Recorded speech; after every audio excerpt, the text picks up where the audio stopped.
وہ ہمارے ایک دانش والے ہیں، انہوں نے مضمون لکھا، کئی باتیں بڑی پسند آتی ہیں۔ وہ کہتے ہیں کہ میری اہلیہ، ان کو بھی کسی نے نا مس گائیڈ کر دیا تھا، حالانکہ اچھی خاتون ہے، کسی نے مس گائیڈ کر دیا، تو وہ بھی سماجی اور ویلفیئر اور یہ خواتین کو شوق ہوتا نا بننے کا، تو وہ بھی سماج کے اندر اچھا مقام تلاش کرنے کے موڈ میں آ گئی۔ تو کہیں ایک دن جانا تھا تو بڑی بن سنور کے میرے ساتھ وہ گاڑی میں بیٹھ گئی۔ تو میں گاڑی میں، عورتوں کو یہ بھی مسئلہ ہوتا ہے نا کہ ہماری تعریف کرو، تو کئی دفعہ بعد مردوں بیچاروں کو جھوٹ بولنا پڑتا ہے، تو زبردستی کراتی ہیں نا جی۔ تو اس میں گنجائش بھی دی ہے شریعت نے گنجائش دی ہے کہ کبھی بیوی کو راضی کرنے کے لیے خلاف واقعہ بات کرنی پڑے تو کر لینی چاہیے، تو وہ کراتی بھی ہیں۔ 3 موقع پر خلاف واقعہ بات کرنے کی اجازت ہے، واقعے کے خلاف بھی آپ بات کر سکتے ہیں۔ جنگ کے موقع پر 2 لوگوں کو صلح کرانے کے لیے اور بیوی کو راضی کرنے کے لیے کر لیں کوئی ایسی بات، بے شک اپنی طبیعت پہ جبر کر کے کر لیں، گنجائش ہے، اجازت ہے۔ تو وہ کہتے ہیں جب وہ گاڑی میں میرے ساتھ بیٹھی بن سور کے، تو وہ تقاضا کرنے لگی کہ میں نے مطلب بڑے اچھے کپڑے پہنے ہیں پر آپ نے توجہ نہیں کرائی۔ وہ سیاںا بندہ تھا، وہ چاہ رہا تھا کہ میری خاتون سمجھ جائے۔ وہ کہتے ہیں مجھے پتا تھا کہ بیچاری مس گائیڈ ہو گئی ہے، دل کی بڑی اچھی ہے، سیاਣੀ ہے، لیکن اس کو نا کچھ خواتین نے، کچھ لوگوں نے مل کے اس کو ذہن غلط کر دیا ہے کہ سماج میں نکلو، باہر جاؤ، کام کرو، فلاں کرو، اپنی مرضی سے جیو۔ تو میرے ساتھ گاڑی میں بیٹھی کہیں جانے کے لیے، تو مجھ سے کہنے لگی کہ آپ نے میری طرف توجہ ہی نہیں کی، آپ نے کوئی ذکر ہی نہیں کیا کہ میں کیسی لگ رہی ہوں۔ تو وہ کہتے ہیں میں نے اسے کہا کہ اگر تو ناراض نہ ہو تو پھر میں صحیح والی تعریف کر دوں۔ تو اس نے کہا کہ آپ کر دیں۔ تو کہتے ہیں میں نے درد سے اور خلوص سے اپنی بیوی سے کہا، خلوص کے ساتھ میں نے کہا میں تو روز گھر ہوتا ہوں، روز شام کو گھر ہوتا ہوں، اگر تو میرے لیے تیار ہوتی تو میں تیری تعریف کرتا، لیکن آج تو باہر جانے کے لیے تیار ہوئی، تو پھر ان سے تعریف کی امید رکھ جن کے لیے تو نے تیاری کی ہے۔ میرے لیے تیاری کرتی تو میں تو ہر شام تیرے پاس ہوتا ہوں۔ کہتے ہیں میرے لفظوں میں درد تھا تو وہ بھی رو پڑی، اور کہنے لگی آپ گاڑی روک دیں، مجھے باہر جا کے کسی کو راضی نہیں کرنا، میں نے اسے راضی کرنا ہے جس کو رب کریم نے میرا شوہر بنایا ہے اور میرے لیے منتخب کیا ہے، میرے ماں باپ کو۔ میں واپس لوٹتی ہوں۔ یہ ایک پہلو ہے سلگتا ہوا، اس کو سمجھا جائے۔ عورت کو ویسے بھی قابو کرنا بڑا آسان ہوتا ہے۔ اعلیٰ حضرت بریلوی رحمۃ اللہ علیہ فرماتے ہیں بیٹیاں نازک شیشیاں ہوتی ہیں، ان کو تو ذرا سی چوٹ لگے تو ٹوٹ جاتی ہیں۔ دیکھیں کتنا بڑا جملہ کہا بریلی کے امام، نازک شیشیاں، ذرا کوئی آدمی گمراہ کرتا ہے، ذرا خراب کرتا ہے۔ اب دیکھیں نا، یہ جو بچیوں کو بچے مس گائیڈ کرتے ہیں، انہیں بڑے بڑے خواب دکھاتے ہیں، وہ بیچاری ماں باپ کو چھوڑ کے، بہن بھائی کو چھوڑ کے اس کے ساتھ شادی کرتی ہے، پھر جو اس کا بعد میں اشر ہوتا ہے، آپ ادلیاں نو سردار پہن تکے تے شرما والیاں نو چوٹے ڈولیاں دے۔ پھر وہ بیچاری ماں باپ رکھتے نہیں، وہ ظلم کرتا ہے، تو کتنی بڑی تکلیف میں وہ بچی آ جاتی۔ نازک شیشی ہوتی ہے نا تو ٹوٹ جاتی۔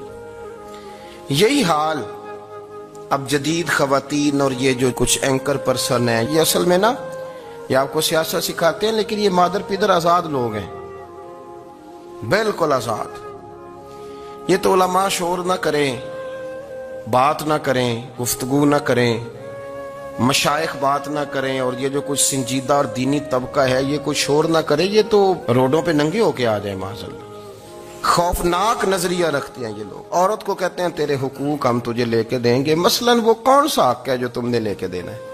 میرے نبی کریم صلی اللہ علیہ وسلم اس کو بیٹی بھی بنایا ہے، اس کو بہن بھی بنایا ہے، اس کو ماں بھی بنایا ہے، اسے بیوی کا عالی شان رتبہ بھی عطا فرمایا ہے۔ اور چونکہ بیٹی کا بھی حق بڑا بیان کیا جاتا ہے، بہن کا بھی، ماں کا بھی، اور بیوی کے معاملے میں لوگ سمجھتے ہیں کہ زیادہ بات نہیں کرنی چاہیے، شاید مسئلہ خراب ہو جائے۔ حالانکہ نبی پاک صلی اللہ تعالی علیہ وسلم نے بیوی کے بارے میں پتہ کیا فرمایا؟ فرمایا جب تم نکاح کر لیتے ہو تو اپنا ایمان محفوظ کر لیتے ہو۔ اب میں اس کی شرح نہیں کرتا، اب خود کر لیجئے گا کہ وہ ایک ایسی شخصیت ہوتی ہے کہ جس کی موجودگی میں آپ کا ایمان محفوظ ہے۔ اب میں نہیں سمجھتا کہ اس سے بڑی بات کوئی اور ہو سکتی ہے، جس کی موجودگی میں آپ کا ایمان، اور بھئی یہ حدیث پاک عرض کر رہا ہوں، نکاح جب کوئی کر لے تو اس نے اپنا ایمان مکمل کر لیا. اس کا معنی یہ ہوا کہ آپ کا ایمان محفوظ ہے اس کی موجودگی میں. تو اس سے زیادہ بھی یعنی ایمان سب سے قیمتی چیز ہے نا, تو اس کے محفوظ ہونے کی وجہ حضور نے نکاح بیان کر دی. اب میرا خیال ہے بی بی اگر کوئی اس سے بڑا حقوق مانگے گی تو بیوقوفی کرے گی. اتنا بڑا درجہ نبی کریم نے اسے عطا کر دیا, اتنا بڑا مقام دے دیا کہ تو خامند کے ایمان کے محفوظ ہونے کا ذریعہ بن گئی ہے. عورت کو جو حقوق رسول کریم صلی اللہ تعالی علیہ وسلم نے عطا فرمائے, نبی پاک نے جو حقوق دیے, دیکھیں نا حضرت عبداللہ ابن عمر رضی اللہ تعالیٰ عنہ کی اہلیہ بیمار تھی, تو جلدی جلدی سے وہ آئے. تو جب بہت جلدی ہو, سفر بڑا شدید تھا, تو آپ نے جلدی سے نماز ادا کی, جلدی سے چلے. آپ کے خادم کہنے لگے حضور خیریت ہے؟ فرمایا میری بیوی بیمار ہے. تو اس نے عرض کی حضور آپ کی اہلیہ بیمار ہے, تو آپ نے نماز بھی جلدی سے پڑھی, سفر بھی جلدی جلدی کیا. تو فرمانے لگے یہ وہ چیزیں ہیں جو ہمیں مدینے والے رسول نے سکھائی. آپ اس کیفیات کو سمجھیں کہ حضور صلی اللہ علیہ وسلم نے درس دیا. اور پھر ایک اور بہت بڑی بات, یہ فضیلت کسی اور کو نہیں دی. جو عورت کو حضور نے فضیلت دی, یہ فضیلت کسی اور کو نہیں دی. کبھی حضور نے فرمایا کہ تمہارا ابا تمہارے ساتھ بہت سخت رویہ کرے تو تم نے اس کو اس سختی پر داد دینی ہے. فرمایا چلو اگر وہ زیادتی بھی کرے تو تم نے اس کے ساتھ سلوک اچھا ہی کرنا ہے. لیکن آپ ایک بات کو سمجھے نا کہ بچے کے بارے میں, بیٹے کے بارے میں, بیٹی کے بارے میں فرمایا 10 سال کے ہو کے نماز نہ پڑھے تو سختی کرو, تمہارا ڈنڈا بھی لٹکنا چاہیے. بہت ساری جگہوں پہ بہت سارے لوگوں کے لیے سختی کا حکم دیا, لیکن عورت کے لیے حضور نے جو جملے کہے, اصل میں ہم سمجھتے ہیں کہ یہ ایک بات ہے, مشہور ہو گئی ہے روایت حدیث, تو بس اس کے پس منظر پر اور جملوں کے حسن پر شاید معاذ اللہ غور کرنے کی ضرورت نہیں. ذرا اس لفظ کی تاثیر پر غور کریں.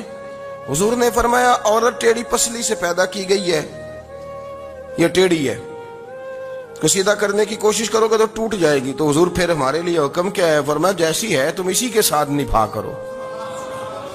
آپ سمجھیں کہ اتنا محفوظ حضور نے درجہ دے دیا بی بی کو, اتنا محفوظ کہ فرمایا غلطی بھی ہو تو میرے غلاموں تم اس کے ساتھ نبھا کرو, گزارا کر لو. کو کیا اور حق چاہیے عورت کو, جس کو اس کی غلطیوں سمیت نبی پاک نے قبول کرنے کا حکم دے دیا کہ اس کی کمزوریوں سمیت قبول کر لو. اب اس کو اور کیا, کوئی کمزوریوں سمیت قبول کرتا ہے؟ کبھی آپ دکان پہ بیٹھے ہو تو آپ کہیں بھی اس میں یہ بھی غلطی, میرے مال میں یہ بھی کمزوری ہے, یہ بھی کمزوری ہے, یہ بھی کمزوری ہے, تو کر لے قبول. کرتا ہے کوئی شخص ایسا ہو جو کسی چیز کی کمزوریاں بیان کر کے کہ اسے قبول کرو؟ پر رسول کریم صلی اللہ تعالی علیہ وسلم نے نا ہمیں سبق دیا, حضور نے ہمیں درس دیا, نبی پاک نے ہمیں پیغام دیا. فرمایا یہ ٹیڑھی ہے, سیدھی کرنے کی کوشش کرو گے تو بیچاری ٹوٹ جائے گی, تو اس کے ساتھ نبھا کر جاؤ. آپ میری بات کو سمجھیے گا. چلے میں اس پر ایک اور بخاری مسلم کی حدیث پڑھتا ہوں. حضرت سلمان فارسی رضی اللہ تعالیٰ عنہ اور حضرت ابو دردہ کے درمیان بھائی چارہ تھا. مکے سے مدینے جب لوگ آئے تو حضور نے بھائی بھائی بنایا تھا. ان کے درمیان بھائی چارہ تھا, تو ابھی پردے کی آیات نازل نہیں ہوئی تھیں, تو لوگ ایک دوسرے کی طرف جاتے تھے. حضرت سلمان فارسی رضی اللہ تعالیٰ عنہ حضرت ابو دردہ رضی اللہ تعالیٰ عنہ کے گھر میں تشریف لے گئے, تو دیکھا کہ ان کی بیوی بڑی غمگین بیٹھی. تو ہم نے فرمایا بہن کیا ہوا؟ تو کہنے لگی تمہارے بھائی کو دلچسپی کوئی نہیں رہی, ہر روز روزہ رکھ لیتا ہے اور ساری رات نفل پڑھتا ہے. حضرت سلمان فارسی کہنے لگے ٹھیک ہے کر لیتے ہیں بندوبست. نماز دین ہے کہ نہیں؟ دین ہے نا یہ چیزیں. لیکن حضرت سلمان فارسی جناب ابو دردہ سے کہنے لگے آج میں نے تیرے گھر میں رہنا رات کو, کیونکہ وہ تو ساری رات نماز پڑھتے تھے, نفل پڑھتے تھے. انہوں نے کہا ٹھیک ہے, ایک بستر لا کے بچھا دیا حضرت سلمان فارسی کے لیے. سلمان فارسی فرمانے لگے دوسرا بھی لا. کہا وہ کیا کرنا ہے؟ فرمانے لگے تو نے بھی سونا ہے, میں نے بھی سونا ہے, تو نے بھی سونا ہے, عشاء پڑھیں گے اور پھر دونوں سوئیں گے. کہا میں نے تو نماز پڑھنی ہے. فرمایا تہجد کے وقت اٹھ کے پڑھیں گے, اللہ کے رسول بھی رات آخری حصے میں جا کے نماز پڑھتے. ادھر ساتھ سلا لیا. وہ تھوڑی کو دیر سوئے, اب عادت تھی ساری رات اٹھنے کی, ذرا اٹھنے لگے بستر سے. تو حضرت سلمان فارسی فرمایا چپ کر کے سو جا, وہ بڑی رات پڑی ہوئی, چپ کر کے سو جا. وہ لیٹ گئے, پھر اٹھنے لگے, تو فرمایا سو جا چپ کر کے, بڑا ٹائم ہے. سحری کے وقت اٹھے, نفل پڑھے. ان کا ارادہ تھا روزہ رکھنے کا, تو فرمانے لگے کل رکھا تھا نا. نفلی روزہ جی رکھا تھا، پرسوں بھی رکھا تھا، ترسوں بھی رکھا تھا، فرمایا آج نہیں رکھنا، آج میں تیرا مہمان ہوں، سارا دن کٹھے مل کے روٹیاں کھائیں گے، آج نہیں روزہ رکھنا، سلا دیا۔ اب حضرت ابو درداء رضی اللہ تعالیٰ عنہ کہہ تو کچھ نہ سکے، پر کہنے لگے سلمان تم پتہ تم کیا کر رہے ہو، نہ تم نے مجھے رات اٹھ کے زیادہ نفل پڑھنے دیے، سویرے روزہ نہیں رکھنے دیا۔ تو حضرت سلمان فارسی کہنے لگے کوئی لمبی بات تو نہیں نا، چلتے ہیں نا ابھی فجر میں مسجد نبی میں، تو نبی پاک کو بتاتے ہیں، سرکار دو عالم علیہ السلام کی خدمت میں تو اپنی بات کرنا، میں اپنی کروں گا، حضور نتیجے کا اعلان فرما دیں گے، بات طے ہو جائے گی۔ حاضر خدمت ہوئے، عرض کی یا رسول اللہ صلی اللہ تعالیٰ علیہ وسلم یہ ساری رات نفل پڑھتے ہیں، ہر روز روزہ رکھتے ہیں، ان کی اہلیہ غمگین بیٹھی ہیں، حکم فرمائے۔ تو نبی پاک صلی اللہ علیہ وسلم نے فرمایا پھر ہوا کیا؟ یا رسول اللہ میں نے رات سلایا ہے، سحری میں اٹھایا ہے، سویرے روزہ نہیں رکھنے دیا۔ نبی پاک نے فرمایا سلمان فارسی نے ٹھیک کیا، سلمان فارسی نے ٹھیک کیا۔ پھر حضور نے فرمایا، نبی کریم نے فرمایا ابو درداء تیرے اوپر اگر اللہ کا حق ہے، اس کے رسول کا حق ہے، دین کا حق ہے، تو فرمایا تیری آنکھ کا بھی تیرے اوپر حق ہے، تیرے وجود کا بھی تیرے اوپر حق ہے۔ یہ حضور نے فرمایا تیرے بچوں کا بھی تیرے اوپر حق ہے، تیری بیوی کا بھی تیرے اوپر حق، اس حق کو بھی سمجھے۔ حقوق اللہ بھی ہیں، پر تیری آنکھ کا بھی تیرے اوپر، کیا مانا کہ تیری آنکھ سونا چاہتی ہے تو اسے سلا بھی، تیرے وجود کا بھی تیرے اوپر حق ہے، تو تیرا وجود آرام کرنا چاہتا ہے تو اسے آرام بھی کرا۔ اور پھر وہاں نبی پاک صلی اللہ علیہ وسلم نے فرمایا میں تم سب، سننا یہ لفظ حدیث کے، حضور نے اسی موقع پر فرمایا میں تم سب سے زیادہ اپنے رب کو جانتا ہوں اور میں تم سب سے بڑھ کر اپنے رب سے ڈرتا ہوں۔ حضور فرمانے لگے میں روزہ بھی رکھتا ہوں، افطار بھی کرتا ہوں، یعنی کبھی رکھتا ہوں اور کبھی نہیں رکھتا۔ فرمایا میں نفل بھی پڑھتا ہوں اور اپنی بیویوں کو وقت بھی دیتا ہوں۔ سرکار مسجد میں بھی آتے تھے، نواسوں کے ساتھ کھیلا بھی کرتے، ان کے ساتھ پیار بھی کرتے۔ تو اتنے بڑے حقوق حضور نے بیان فرمائے عورتوں کے کہ تمہاری بیوی کا بھی تمہارے اوپر۔ لو ایک حدیث بخاری کی اور یہاں بیان کر دیتا ہوں۔ ایک شخص نے آ کے عرض کی یا رسول اللہ صلی اللہ تعالی علیہ وسلم جہاد کے لیے تیاری ہو گئی ہے، صفیں بن رہی ہیں، مجاہدین کی تیاری ہے، تو میرا بھی نام لکھ دیا گیا ہے مجاہدوں کی لسٹ میں، لیکن یا رسول اللہ صلی اللہ تعالی علیہ وسلم میری بیوی نے حج کی تیاری کر لی ہے اور میرے دوستوں نے، صحابہ نے میرا نام مجاہدین کی لسٹ میں لکھ دیا، تو میرے لیے کیا حکم ہے؟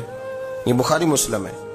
تو نبی پاک صلی اللہ تعالی علیہ وسلم نے فرمایا جہاد پہ کوئی اور چلا جائے گا تو بیوی کے ساتھ حج کرنے جا، اسے محرم کی ضرورت ہے، وہ تیرے بغیر کیسے جائے گی؟ مجاہدین کو تو اور مجاہد مل جائے گا، پر تو اپنی بیوی کے ساتھ جانا۔ نبی پاک صلی اللہ علیہ وسلم نے مرد کو محافظ بنایا ہے، عورت کو مرد کا قیدی نہیں بنایا، بلکہ عورت کو حفاظت عطا کی اور مرد کو اس کا محافظ بنایا۔ اب بچیاں آزاد ہونا چاہتی ہیں، اور آزادی بھی وہ والی کہ جو بنیادی طور پر آزادی نہیں، فحاشی ہے۔ میں نے بہت پہلے کہا ہے کہ اسلام بیٹیوں کو قیمتی سمجھتا ہے۔ جس بندے کے پاس 20 تولے سونا ہو وہ چوک میں لے کے نہیں آتا، وہ قیمتی چیز ہے، اس نے چھپا کے رکھی ہوتی ہے۔ تو جو نبی پاک صلی اللہ علیہ وسلم کا کلمہ پڑھنے والے بیبیاں، اسلام انہیں قیمتی سمجھتا ہے، کہتا ہے کہ تم قیمتی ہو لہذا گھر کے اندر رہو، تم باہر نہ ہو۔ لیکن عورتیں ہیں کہ ان کو بلا وجہ لوگ خراب کر دیتے ہیں اور بلا وجہ وہ اس مغالطے کا شکار ہو جاتی ہیں۔ اب آگے بڑھتے ہیں۔ قرآن مجید نے سورہ نور کی آیت نمبر 30 میں کہا کہ کل للمؤمنین یغضوا من ابصارہم، فرمایا کہ اے محبوب علیہ السلام مومن مردوں سے کہہ دو کہ اپنی نظریں جھکا کے رکھیں، اپنی نظریں۔ اور اگلی آیت میں فرمایا وَقُلْ لِلْمُؤْمِنَاتِ یغضضن من ابصارہن، فرمایا کہ اے محبوب مومن عورتوں سے بھی کہہ دو کہ اپنی نظریں جھکا۔ مرد بھی اپنی نظر جھکا کے رکھے گا عورت کی طرف، لیکن یہ ساری پابندی صرف مرد پر نہیں، عورت بھی غیر محرم کا چہرہ نہیں دیکھے گی، اس پر بھی اسی طرح نظر جھکانے کا حکم ہے جس طرح کہ وہ ہر دکاندار کو بھائی جان کہہ کے گفتگو کرنے کی اس کو بھی اجازت نہیں ہے کہ وہ سمجھے کہ پابندی تو مرد نے کرنی تھی، میں نے تھوڑی کرنی تھی۔ وہ جس کے پاس جائے، جہاں بھی جائے، ڈاکٹر کے پاس جائے، باہر جائے، تو وہ جس طرح مرضی اس کا دل چاہے وہ بات چیت کرے، اس کی عورت کو بھی اجازت اسلام نہیں دیتا. بنیادی طور پہ اسلام شرم و حیا کا دین ہے. حیا کی بات کرتا ہے. حیا کی جب ہم تعریف کرتے ہیں تو حیا کی تعریف یہ ہے کہ کوئی کبھی چیز دیکھ کے نا تو آپ کی طبیعت میں کراہت محسوس ہو, آپ کوئی غلط جملہ منہ سے نکالتے ہوئے ذرا جھجکیں, آپ کوئی غلط بات کرتے ہوئے تھوڑا بوجھ محسوس کریں. ہمارے ہاں تیزی سے فروغ پایا ہے بے حیائی نے. سنگیوں کی محفلیں, یاروں کی محفلیں, اس میں غلیظ گفتگو ہوتی ہے الا ماشاء. جن دوستوں کو بڑی پاک صاف گفتگو کرنی چاہیے. دوستی کا رشتہ بڑا مقدس رشتہ ہے. جو یہاں ایک دوسرے سے پیار کریں گے جنت میں بھی اکٹھے داخل کیے جائیں گے. شرط یہ ہے کہ پیار اللہ رسول کی رضا کے لیے ہو, لیکن اس کے اندر اگر آپ کی گفتگو کچی ہو, کمزور ہو, فحاشی والی ہو, عریانی والی ہو. وہ ہمارے ہاں تو اب اس کو لوگ فیشن سمجھتے ہیں, اس کو مردانگی کی علامت سمجھتے ہیں کہ وہ جی ساری باتیں جی وہاں ہو گئی اور جس کا جو جی چاہا اس نے کہا. آپ جب حیا کے دائرے میں ہوتے ہیں تو آپ خود بھی سکون محسوس کرتے ہیں. دیکھیں نا, آپ کو نیند سکون سے کہاں آتی ہے؟ جہاں کمرہ بند ہو, چاروں جانب دیوار ہے, اوپر چھت ہے, خالی دروازہ بھی کھلا ہوا ہو نا تو جب بندہ سکون لینا چاہتا ہے تو کہتا ہے یار ذرا دروازہ ذرا بند کر دو. وہ اچھی طرح اپنے آپ کو چھپا لیتا ہے نا حیا کے پردے میں, تو اللہ اسے سکون عطا کرتا ہے. اور جو اس سے بھی زیادہ ٹھنڈی نیند میں جانا چاہتا ہے وہ کہتا ہے لائٹ بھی بند کر دو. اب وہ مکمل طور پہ سمجھتا ہے کہ میں چاروں جانب سے چھپ گیا ہوں, اگر میں کھل کے بھی سو جاؤں گا تو میرا چونکہ پردہ قائم ہے تو مجھے کوئی دشواری نہیں ہوگی. آپ جب چھپ جاتے ہیں, جب آپ حیا کے اندر سمٹ جاتے ہیں, جب آپ چادر کے اندر آ جاتے ہیں تو آپ بہت ساری جگہوں پہ آسانی محسوس کرتے ہیں. تو حیا تو آپ کو سکون دیتی ہے, حیا تو دل کو راحت دیتی ہے. میں بڑی ذمہ داری سے بات عرض کرتا ہوں, قرآن مجید نے نا ایک مقام پہ مذاق کو, ایک مزاح ہوتا ہے خوش طبی, وہ نہیں مذاق, مذاق اڑانا. قرآن پاک نے نا مذاق کو ایک جگہ پہ جاہلوں کا طریقہ بھی قرار دیا ہے. بنی اسرائیل کے لوگوں سے حضرت موسیٰ نے کہا کہ گائے ذبح کرو اور ایک ٹکڑا مقتول کو مارو, زندہ ہو کے خود بتا دے گا مجھے کس بندے نے قتل کیا. تو کہنے لگے آپ ہمارے ساتھ مذاق کر رہے ہیں. تو قرآن مجید کہتا ہے کہ حضرت سیدنا موسیٰ علیہ السلام فرمانے لگے اعوذ باللہ ان اکون من الجاہلین. فرمانے لگے میں اللہ کی پناہ مانگتا ہوں کہ میں جاہلوں میں سے ہو جاؤں. یہ مذاق کرنا تو جاہلوں کا طریقہ ہے. اگر آپ کی زبان سے بے حیائی کا جملہ نکل گیا, اگر آپ کی زبان سے بے حیائی کا جملہ نکل گیا, آپ نے کہہ دیا کہ ہم آزاد لوگ ہیں, جو مرضی کریں گے, جو مرضی کہیں گے, جو ہمارا دل میں آئے گا کریں گے, تو پھر تو لوگ آپ کا وہ حشر کریں گے کہ آپ سے برداشت ہی نہیں ہوگا. جس کا لوگ مذاق بنا لیتے ہیں اور جو مذاق بن جاتا ہے پھر اسے کوئی جینے دیتا ہے. آپ حیا کی چادر میں چھپیں گے تو بچیں گے. اگر آپ نے اپنا مذاق بنوا لیا یہ کہہ کے کہ میں نے مرضی کرنی ہے, پھر یاد رکھنا چھپنے کو جگہ نہیں ملے گی, پھر تکلیف میں آ جائیں گے, پھر بہت بڑی اذیت کا شکار ہو جائیں. شرم و حیا, عرب کے اندر جو کنواری لڑکیاں تھیں ان میں بڑی حیا ہوتی تھی. الحمدللہ میں بڑے فخر سے کہتا ہوں کہ میرے پنجاب کی, میرے پاکستان کی بیٹیاں بھی 20 دفعہ ان کا ابا کہے تیری شادی کرنی ہے تو وہ آنکھ نہیں اٹھا پاتی آج بھی. یہ تو وہ چند لوگ ہیں جو کہتے ہیں ہم ہائی کلاس ہو گئے, ہمیں نہیں پتا کہ وہ روشن خیال ہو گئے ہیں کہ روغن خیال ہو گئے, پتہ نہیں کدھر چلے گئے. ورنہ ہماری بیٹیاں آج بھی جب ان سے ان کا باپ, ان کی ماں بات کرتی ہے تیری شادی کی, تو وہ تو شرم کے ساتھ پچھلے سے پچھلے کمرے میں چھپتی ہیں. یہ اللہ نے فضل کیا ہوا ہے اس ملت پر. تو عرب کی لڑکی بڑی حیا والی ہوتی تھی, اس سے کوئی بات کرنی پڑتی تھی تو 20 دفعہ بات کی جاتی, پھر بھی وہ عورت چھپتی پھرتی تھی. حضرت عائشہ صدیقہ رضی اللہ تعالیٰ عنہ فرمانے لگیں میرے نبی پاک صلی اللہ علیہ وسلم عرب کی کنواری لڑکیوں سے بھی زیادہ حیا کرنے والے. قاضی اعجاز مالکی نے, شیخ عبدالحق محدث دہلوی نے, دیگر بزرگ جو سیرت نگار گزرے انہوں نے لکھا ہے کہ نبی پاک صلی اللہ علیہ وسلم کے اندر 100 مردوں سے زیادہ طاقت تھی, 100 مردوں سے زیادہ طاقت. اب جو بات کہنے لگا ہوں, جو نتیجہ دینے لگا ہوں, اس پر خاص توجہ آپ فرمائیں گے. ذرا فکری طور پر, نظریاتی طور پر ایک چیز کو سمجھیے. ہم سمجھتے ہیں کہ جوان لڑکا ہے جی جو مرضی کرے, عمر ہے جی. آپ ذرا بات پر غور کیجئے گا کہ حضور صلی اللہ علیہ وسلم میں طاقت 100 مردوں سے زیادہ ہے اور حیا کواری لڑکیوں سے بھی زیادہ ہے۔ ذرا اس بات کا تقابلی جائزہ کیجئے گا کہ طاقت 100 مرد